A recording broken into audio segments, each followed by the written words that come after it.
Hi everyone and welcome back to another video, and a special welcome to Attila, a first-time visitor here on this channel. Or actually, I am the visitor because as you can see, today we're not in my studio, we're actually in his bar Flow here in Zhongxiao district. We should start from the beginning and see who is Attila. Iranian, and I immigrated to Taiwan 4 years ago in 2019. February 14, I guess. So precise. You still remember like the day? Exactly. Oh wow. Okay. That's a love day. Okay, right? Came to this lovely island, and my first intent was to study. I finished my education, and I prefer to stay in Taiwan, and I like Taiwan. This kind of love cannot be describable. Like Taiwan, how is amazing, and the people, the society, and let me stay here, longer and longer. And the reason I stay here, the first is my wife, definitely, and the second reason is the people, and environment, and the country, lovely country. So you're from Iran? Yes, exactly. And there must be a lot of other universities between Iran and Taiwan. Yes, so definitely. How come you ended up all the way over here? I definitely was looking for Europe or Western countries. Like Sweden? Of course. Of course. So I never think about I'm going to Asia, I never ever, when I was kids and young and, teenage, I never thought about this. But since I knew that the Western culture is similar to my culture, and I thought like, what can I do then over there? I want to figure out something new. So I turned all my attention to the East. Okay. Eastern. Okay. So now we narrowed it down to Asia. Okay. It's still quite big. So why Taiwan of all the other Asian countries? Yeah, I was looking on the people. Which country is welcoming the foreigner more? And I was looking at even the international news of the countries. It's quite interesting for me. Still, I couldn't recognize Taiwan, my country. I'm sorry. ROC, Taiwan, some misunderstanding, right? So for so many people thinking like ROC, okay, probably it's China. You don't feel like, oh, here is Taiwan. You never ever. Same for me. Like I saw in the books, it was like People's Republic of China, Republic of China. Sounds like pretty much the same thing. Of course, it's like different, seems different, but at the end it's China. But I was keep looking and searching, and I said, oh, it's an amazing country, man. It's like they produce a lot of things, industrial, this kind of thing, and they're amazing nation. And I was like, so tiny country have this much reputation, and even didn't notice like they are Taiwan. It's not China, they are Taiwan. Wow, it's amazing. So I have to give it a try.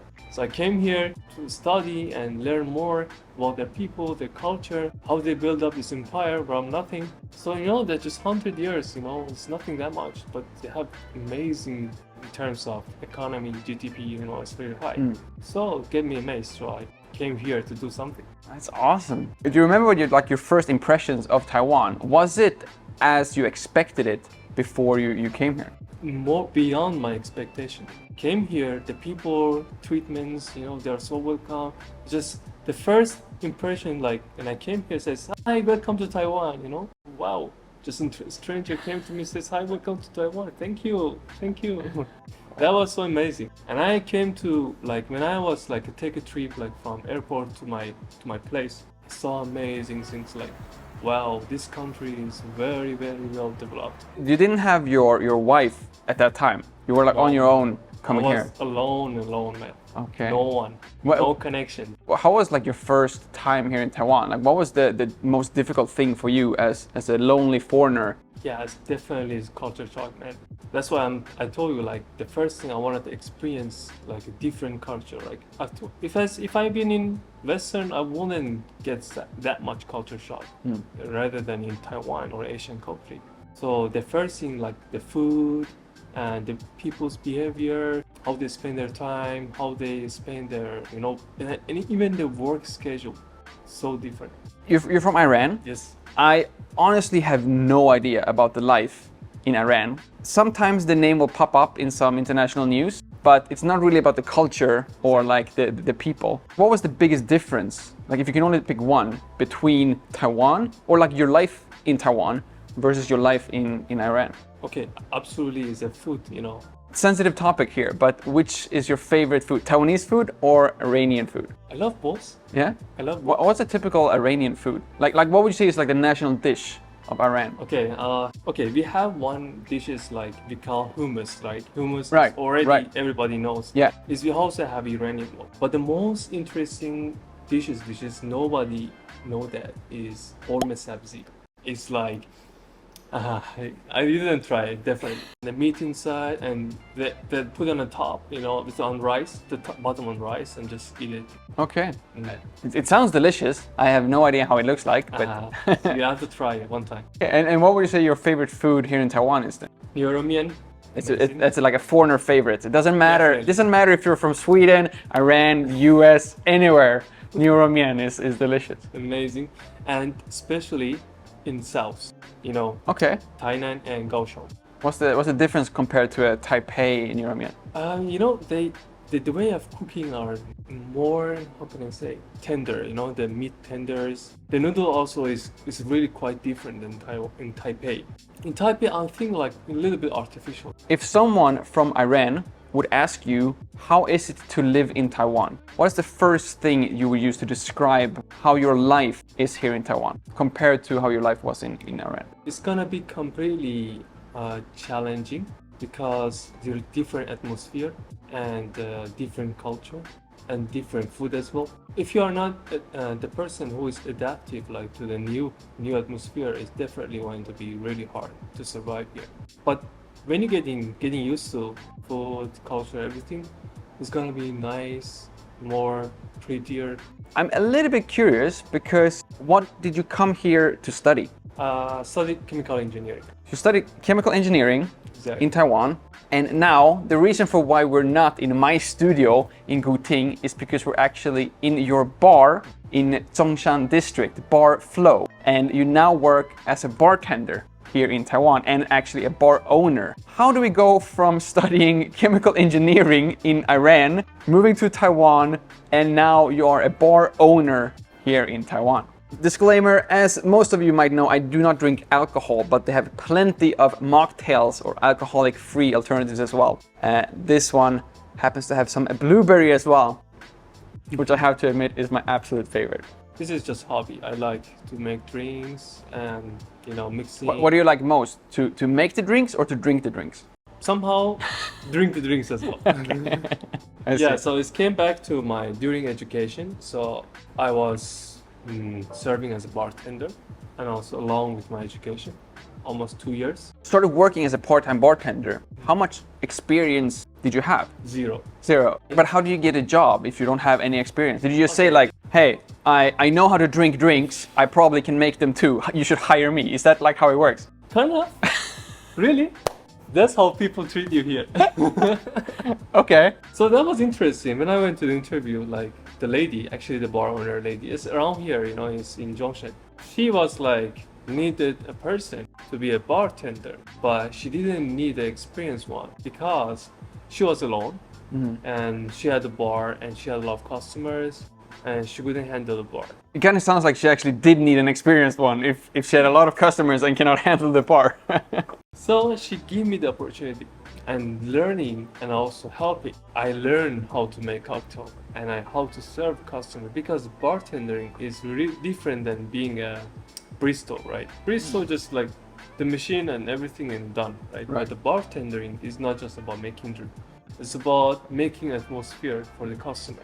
It's not about like, okay, you make a drink and then give it to the customer and the customer enjoy it and gone. No, we don't do this thing. We make a drink and make a customer happy with our drinks and with our atmosphere and with our conversation with customer. So that's her main business. So I learned from her how she served to the Japanese customer. I was zero Chinese, okay, zero Chinese. And the Lawan, she couldn't speak English, zero English. Okay. Zero Chinese, zero English. But wait, so she hired you, but you could not speak to each other? Nothing. Okay. So I learned both of them and I have to be thankful for her. How do you go from part-time to having your own bar? That's amazing. That's still like a big step. Maggie is my wife. Her friend was planning to open a bar. he didn't know what bar is look like. Okay. Okay.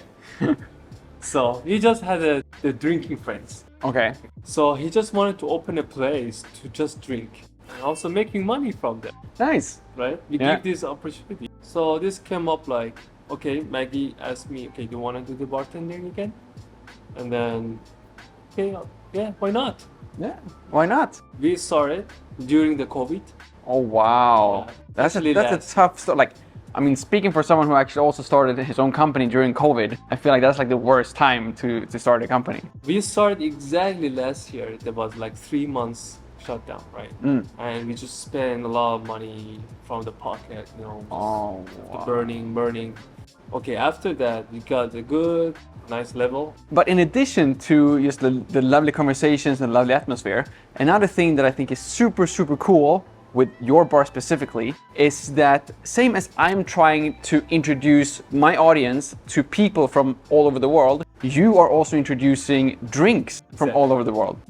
Tell us a little bit more about your around the world drink list. Some people, some of them maybe miss their country. Some of them, they really want to maybe try other countries recipes. Like, for example, you go to Middle East, anything is yogurt.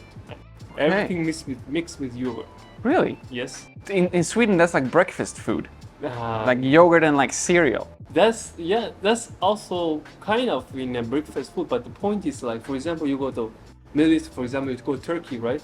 If you eat the kebab, like the chicken kebab, Yeah. they already Right. it's already this kind of thing already mixed with yogurt. So I'm trying to create yogurt drink for Middle East. How does the Swedish representative drink look like in your bar? I try to make it the taste to explain me, and Swedish people like it. So they told me Swedish people like mostly sweet and definitely blueberry. Definitely blueberry. Exactly. Blueberry anything is just absolutely delicious. So of course we are gonna try this Barflow Swedish raw juice blueberry drink as well. The problem then is that I actually do not drink alcohol. So I've actually invited some of my friends to come here and help us out throughout the rest of this video.